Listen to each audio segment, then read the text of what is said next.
Halo para juragan, bertemu lagi dengan saya Ruli di channel Mr. Mandor, channel yang membahas tentang rumah dan segala jenis kelengkapannya.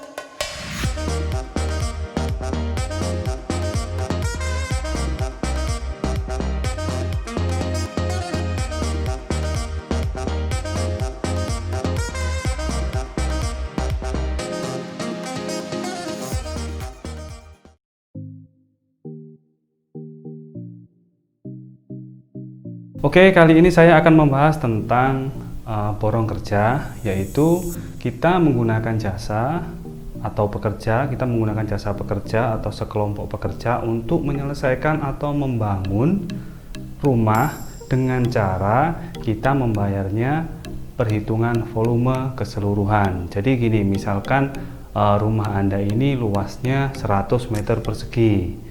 Nah, harga per meter persegi borong kerja itu misalkan 1 juta. Jadi Anda membayar 1 juta dikali 100 meter persegi.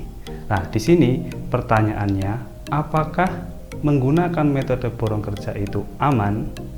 Oke, kita langsung ke pembahasannya. Let's go. Oke, seringkali muncul pertanyaan klasik ke saya, yaitu apakah di borong kerja itu aman atau tidak? Itu yang paling sering muncul pertanyaan yang ditujukan ke saya. Oke, pertama pengertian dari borong kerja itu adalah kita menyerahkan atau kita menyuruh ya sekelompok pekerja untuk menyelesaikan pekerjaan atau menyelesaikan rumah kita dengan cara perhitungan volume luasan rumah dikalikan dengan harga borong kerja per meternya. Misalkan rumah itu luasnya 100 meter persegi dikalikan harga borong kerjanya 1 juta, jadi Anda harus membayar 100 juta rupiah kepada sekelompok pekerja itu. Nah, itulah adalah pengertian dari borong kerja itu sendiri. Dalam 10 tahun di dunia konstruksi ini, kendala yang paling sering ditemui itu pada saat kita melakukan borong kerja itu ada beberapa hal. Yang pertama, yaitu pekerjaannya tidak selesai-selesai. Ini adalah masalah yang sering terjadi.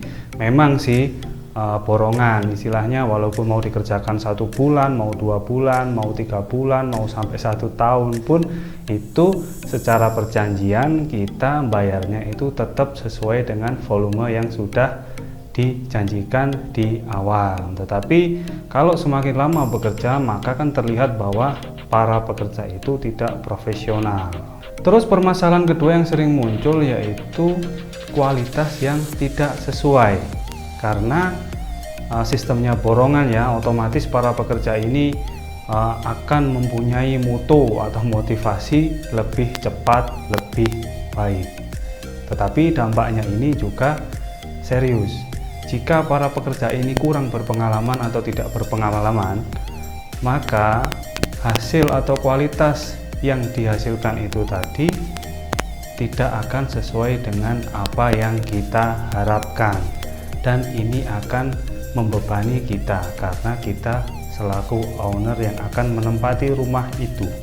Ketiga masalah klasik yang sering timbul di borong kerja ini adalah minta uang terus. Jadi 1 minggu kerja sudah bon, istilahnya minta uang.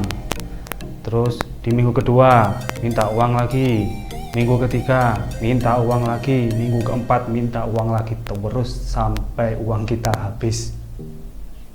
Dampak dari uang kita yang sudah menipis, tetapi dengan volume pekerjaan itu tadi yang masih banyak, mengakibatkan uang yang kita bayarkan itu sudah lunas sesuai dengan perjanjian, tetapi pekerjaan itu masih belum selesai atau prestasi dari pihak tukang itu sendiri. Akhirnya apa? Para pekerja itu kehabisan anggaran dan merasa mereka di minggu berikutnya ini tidak akan dibayar, akhirnya mereka kabur.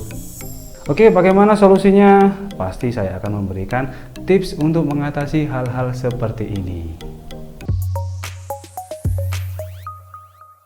Oke, tips pertama yaitu ketika sebelum kita deal dengan para pemborong upah kerja ini, kita harus perkenalan dengan baik dulu. Jadi Anda harus tahu identitas dari pekerja ini dengan baik.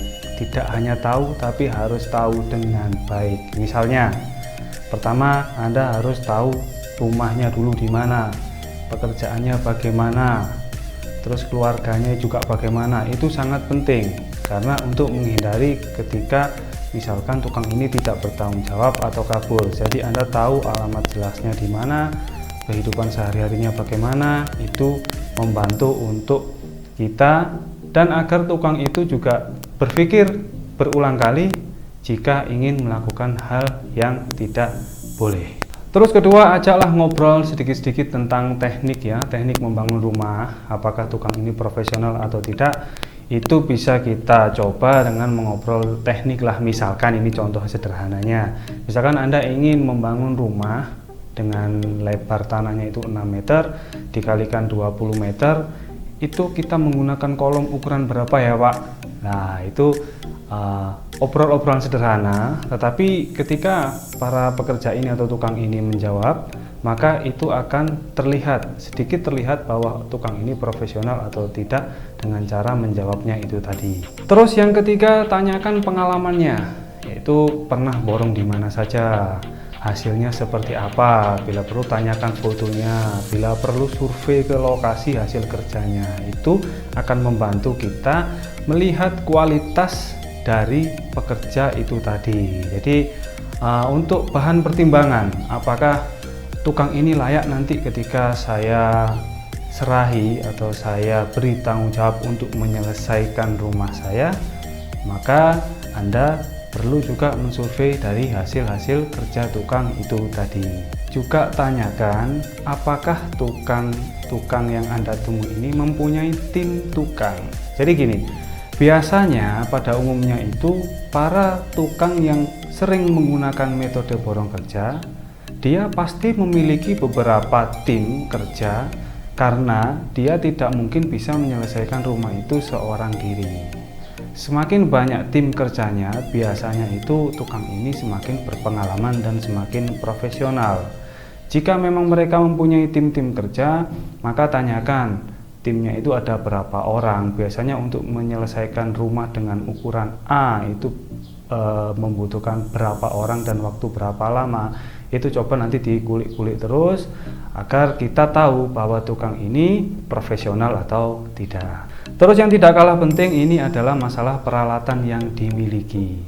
Karena bagaimanapun peralatan-peralatan itu wajib tukang yang mempunyai. Jadi misalkan peralatan sederhana ya, cetok, cangkul, sekop, gergaji, itu tukang profesional biasanya sudah mempersiapkan itu dari rumah.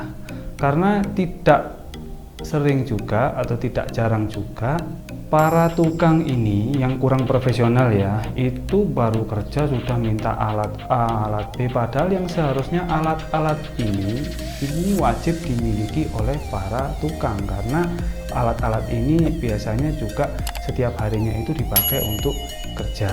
Oke, yang terakhir, jika Anda sudah selesai di tips perkenalan itu tadi, sudah yakin, sudah mantap, sudah pas dengan pekerja ini tadi, di sini saya akan memberikan tips perjanjian atau hitam di atas putih sebelum Anda memulai bekerja. Yang pertama yaitu tentukan harga borong kerja per meter persegi itu tadi. Jadi karena di sini borong kerja ya, materialnya kan Anda sendiri yang beli. Tentukan upah per meter borong itu tadi. Jadi misalkan ini ya, rata-rata sekarang kalau rumah dengan luasan 60 meter persegi satu lantai itu di tempat saya itu borong kerjanya itu antara 700.000 sampai 800.000 rupiah untuk upah kerjanya per meter ya. Itu belum materialnya. Ketika Anda bertanya, misalkan orangnya ini menawarkan, Pak, saya bisa di harga misalkan 1 juta rupiah per meter persegi. Nah, ini Anda harus lihat dulu, jangan langsung dijudge mahal dulu, tapi Anda lihat dari pengalamannya, dari tim kerjanya, dari hasilnya. Biasanya memang tukang-tukang yang profesional ini akan menawarkan harga lebih mahal, tetapi itu bisa dipertanggungjawabkan secara kualitas dan secara waktu kerja, karena mereka ini sudah profesional.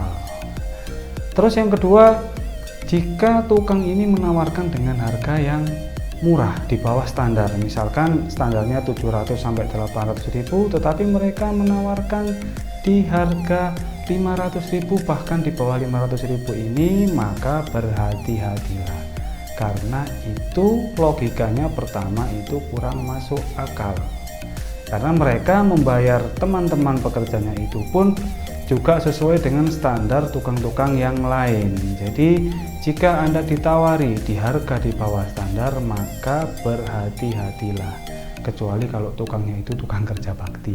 Terus berikutnya adalah sistem pembayaran. Jadi hindari pembayaran setiap minggu. Jadi misalkan rata-rata itu seperti ini, 10 orang bekerja dalam satu hari, 10 orang itu misalkan upah kerjanya 1 juta.